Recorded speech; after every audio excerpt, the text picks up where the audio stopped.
Hey everyone, welcome to part 7 of my Sakura Spirit Let's Play series. But yeah, last time, we had that cool heroic thing going on and, we saved the village pretty much. So now, I'm thinking we're going to see more of the Tsunade Tyrant and Narumi. I'm not too sure what's going to happen with all of that.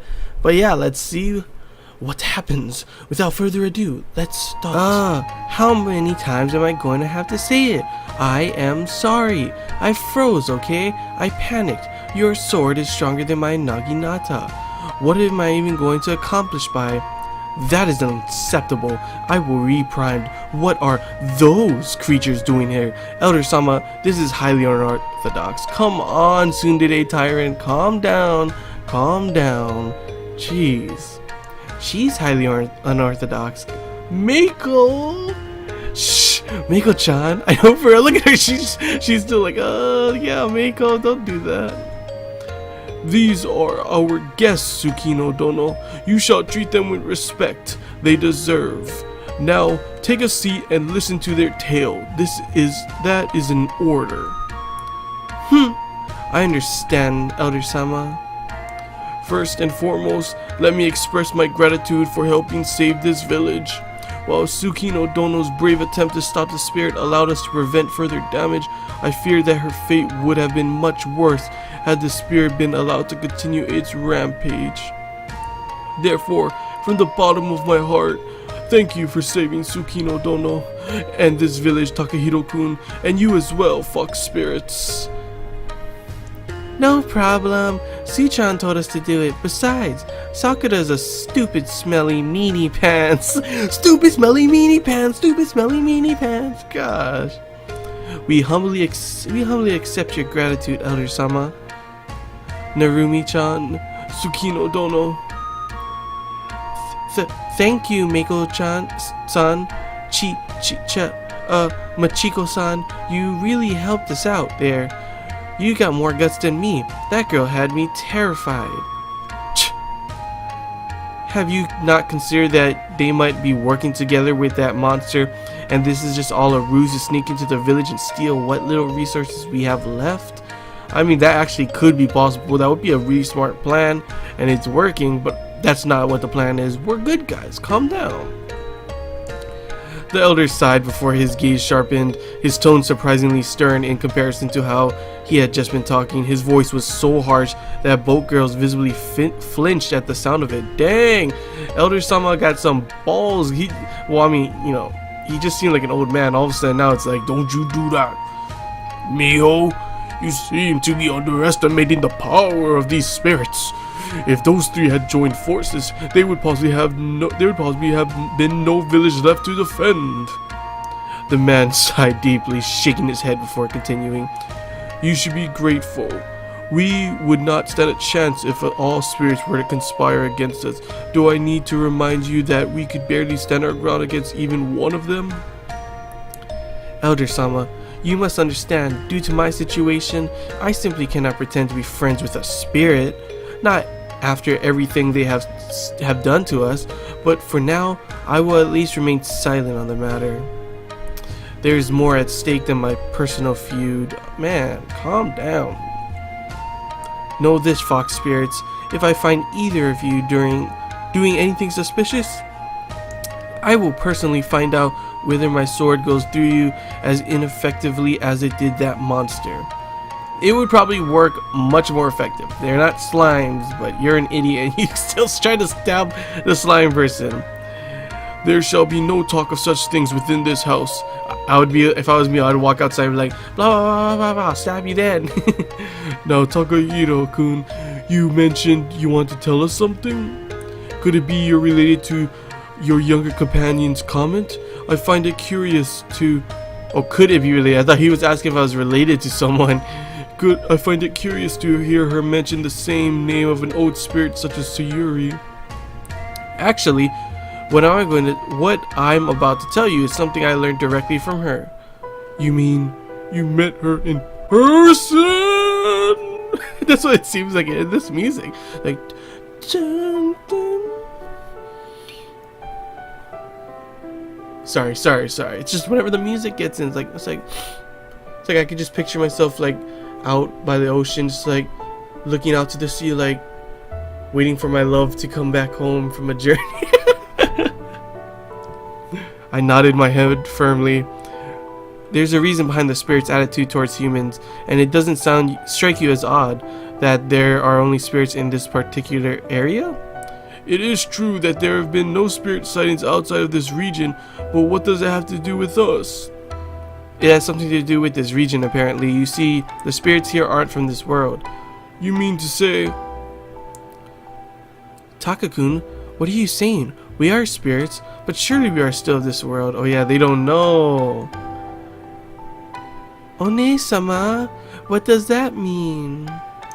Sayuri told me you probably wouldn't remember it because of how young you were when it happened. But spirits have a world of their own. Some accident caused both worlds to merge temporarily. Then why are there more spirits around? The whole thing was apparently dealt with before it got out of hand, but a few spirits became trapped here. Machiko-san, Meiko-chan, and 4 other spirits were unfortunate enough to get stuck here. I think Sayuri willingly came here to watch over them. You remember being with Sayuri for a while, don't you? Ah, that's none of your business.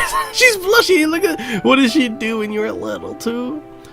Si-chan took care of us for a little while, but then she took us to the mansion and sort of just left us there. Jeez, wow. Now we can only visit her when she wants us to. I wonder why. Like, what is she doing that she doesn't want them there anymore? What about these other 4 spirits? Even though she's a powerful spirit, Sayuri has to follow certain rules. Because of that, she wasn't able to reach the other spirits. ...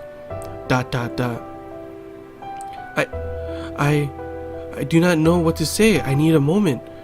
Might I use another room to compose myself? I'll show you. I'll take you somewhere and look after you to make sure you don't do anything fiendish and all that. Come on, Machiko-san, this way. When Machiko and Narumi left the room, I sighed and turned my focus back onto the conversation. Now, about the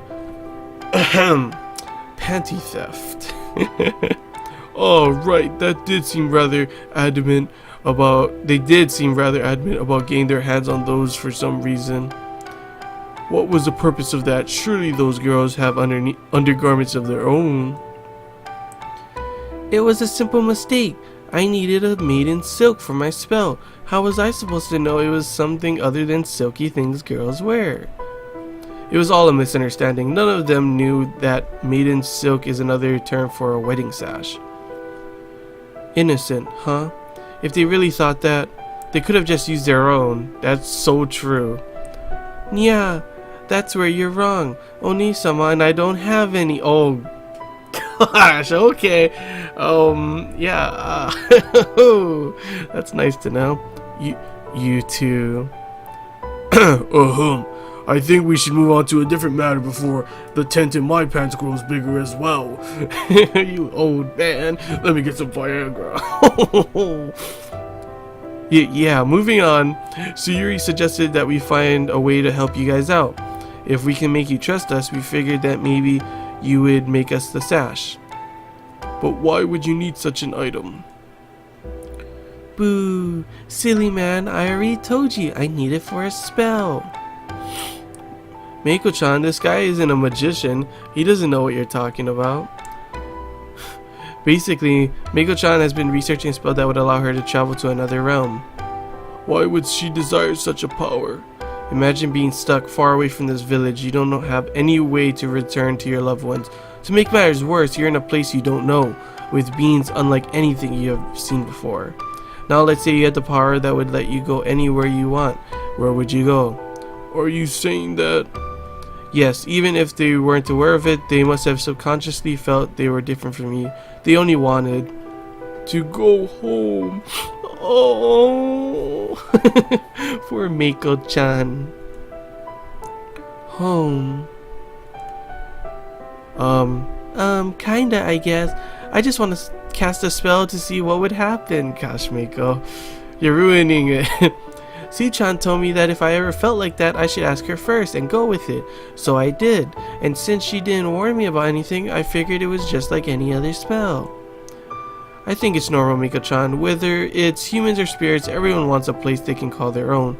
A place where they are accepted for who they are. Isn't that right, Elder-sama?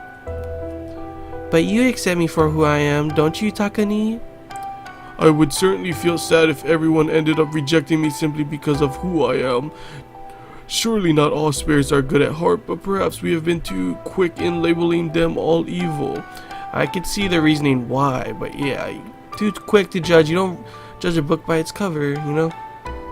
For a moment, I saw the elder's eyes wander sideways towards the room Narumi and Machiko had moved to, and his gaze softened. Unfortunately, some of us have suffered quite a lot at the hands of spirits. It will take time for people to come to terms with those feelings, Takahiro-kun. Meanwhile, in a room off to the side of the main room, the guard lieutenant was watching over the older fox spirit as she seemed to be in the grips of a minor panic attack. No, this can't be right. This can't be true. I'm from this world. This world. I belong here. Don't I? Oh, poor Machiko. Maybe you should sit down or like lay back or something. I can get you a pillow if you'd like, or... No! You could not possibly understand. You cannot know what it's like to have everything you knew your whole life just pulled out from under you completely. Calm down. Actually, I do. Oh, so we're gonna learn more about her past now. What do you mean? It was a while ago now. I was still just a kid, maybe 5 years old. There was an incident involving those other spirits. I don't know exactly what happened, but there was a big fire and my parents got trapped inside. They never made it out. Oh, wow. So that's why she was scared of the spirits. So yeah, don't tell me I don't know what it's like to have your whole life torn apart. Oh, dang. I am sorry. I did not know. I could not have known. That almost makes it worse. You should know. You should know exactly what it did to me, how it made me feel. Pardon? I do not know what you're talking about. Narumi, was it? Narutan. What? That's what you used to call me, Chi-chan. You used to call me Narutan. We used to play together almost every day. That's how you should know. I was with you when the incident happened, and you don't even remember. What? What? Okay. Oh, look at her trying to think right now. Did Tsuyuri like blank her memory out or something? Take her memory away? What happened? What the heck? The girl collapsed onto one knee, clutching her head. Ah, I remember. The village glowing orange. A girl younger, resembling you. Why could I not remember this before? Ah, Machiko? Oh, that's why she keeps calling her Chi. She keeps saying Chi at first. My head hurts. I remember seeing you crying. You screamed for your parents, and then you were calling out my name as I ran. I had to. The villagers, they wanted to catch us, all spirits. They didn't care that we had been playing by the river all day. I couldn't explain it. I had to run. I can't believe it. Narutan, I am so sorry. Oh, this one really hits the feels in this one, man. Machiko finds out her whole life is completely different from what she thought. She's not of this world, from a different world. Then we find out Narumi's past and what happened and how she used to know her, and how somehow for some reason she got some amnesia or something, doesn't remember. I guess Mako-chan wasn't with her either. Shouldn't she know? Pretty crazy stuff so far. The fox spirit reached out for the guard, who pulled back instinctively. As she did, the pain seemed to disappear, and Machiko looked more relieved than anything. No, not yet. I can't just forget all about that. It isn't that easy, but you did stand up to that slime the one you called Sakura. You risked your life for me and for the village, and that's worth giving you a chance for. I can't promise a miracle though, cause she barely even listens to me, but I'll try to talk her down. Aw, thanks Narumi. She really isn't the cold, heartless captain everyone thinks she is. Thank you. Thank you for giving us a chance, Narutan. I promise Mako and I will do our best. Perhaps you could tell me more about the incident. Oh, look at her all happy now. And I know, you shouldn't just ask straight up like about the incident like that. I'd rather not. It's not a happy story, but if you do me a favor, I might be more willing to tell you more. I want to get stronger. I couldn't do anything earlier today. I couldn't protect anyone. I don't have the brains for magic or anything like that, but that Takahiro guy knows some pretty flashy moves. You want me to teach you the moves? Some judo? Judo chop! I'm just kidding, I don't know any judo, sorry. if you get him to teach me some, I'll tell you about what happened. Deal, Chi-chan? I am not too sure. That seems like a bit unfair deal on my part. Perhaps you could sweeten it for me just a little? Always the charmer, huh? Alright, how about this? I'll tell you something about when we were younger, like when we used to play together in the woods near the village. There's a little stream there we used to fish in. Sometimes you would sneak into the village with me and we played pranks on the shop owners, knocking on doors and running away. Silly kid stuff. You'd even show me your magic, your illusion abilities, but you said you didn't like doing it all that much because it made Mako cry. Why did it make Mako cry? And so she does know Mako. That's right, when Mako saw me transform for the first time, she got so scared she ran away and nearly hurt herself. How could I possibly have forgotten that? Narutan, thank you for telling me that. I swear I will get Takakun to help you. Thank you. The girl stepped forward once again, this time wrapping her arms around the surprised guard, who did not pull back. As the two women hugged each other tightly, the fox spirit began trembling. Oh, why is she trembling? Hey, come now. We should probably get back to the others. They're probably wondering where we've gone. Man, at least two friends back together again.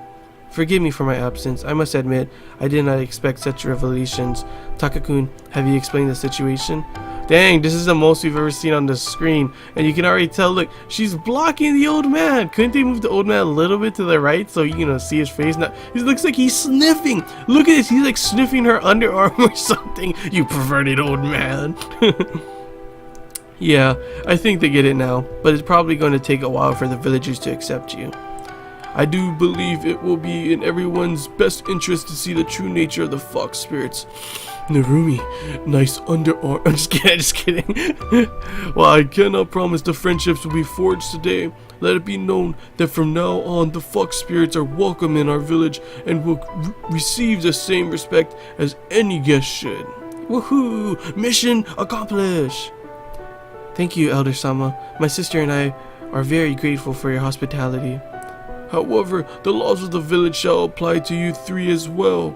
Takahiro-kun, I believe it will be in your best interest to learn more about the village. Tsukino Dono, Narumi-chan, I leave him in your care. And try not to put him in that cell, you two. Put him back in that cell. ... Come on, Mio, tsundere tyrant. You've got it, Oji-sama. We'll do our best. What about Mako-chan and Machiko-san? I would like them to stay here for the time being. We need to discuss what to do should the other spirits choose to return. Elder Sama, I would like to stay with you for that conversation. It is my duty to protect the village and those within it from any perceived danger. That includes you. I also believe it would serve me well to hear this firsthand. Of course, I expected nothing. If you expected, then why'd you tell her to come with me in the first place? Tsukino Dono, Narumi-chan, how about you take Wait, what? Oh, he expect nothing from her, and then he's asking Narumi. I thought he was asking her again to take me somewhere. How about you take Takahiro-kun for a walk? And do not think that this is a date, young man. You are going to need more than that show earlier to earn the right to date my granddaughter. Oh, that's her grandfather. Oh, so that means that's his son or daughter, I don't know, that died in the fire. The man laughed heartily as I blushed, smiling weakly. At least I wouldn't end up cuffed and brought to a jail cell this time. Maybe it would even turn out to be a pleasant experience with this fine young lady with yeah. Okay. Hey guys, sorry I'm gonna have to end it here. Hope you guys enjoyed. It was a pretty good one, I have to admit. Pretty interesting learning about everything that happened, everything that's going on. Machiko figuring out, they're not of this world and everything, and pretty much learning that Machiko for some reason forgot, but her and Narumi have some type of past. Like they knew each other, they were friends with each other, and for some reason she doesn't remember. I don't know, maybe some amnesia thing, maybe Sayuri did something, I'm not too sure. But it was a pretty feelsy episode for everyone, like, you know, learning that they're not of this world, learning of the past between them. And yeah, I can't wait to I don't know about you guys, but I can't wait to play again and learn, you know, see more of, obviously, probably Narumi. We're going to go on a date and probably some, you know, bow chicka bow wows going on, maybe. I'm just kidding. The grandfather's probably like, young lad, I am going to beat you up. But yeah, hope you guys enjoyed. If you did, don't forget to leave a like. If you have any questions, feel free to comment below. And if you haven't already and you want to join the anime kingdom, then feel free to click that subscribe button. It really does help, guys. And yeah, until next time, guys. See ya.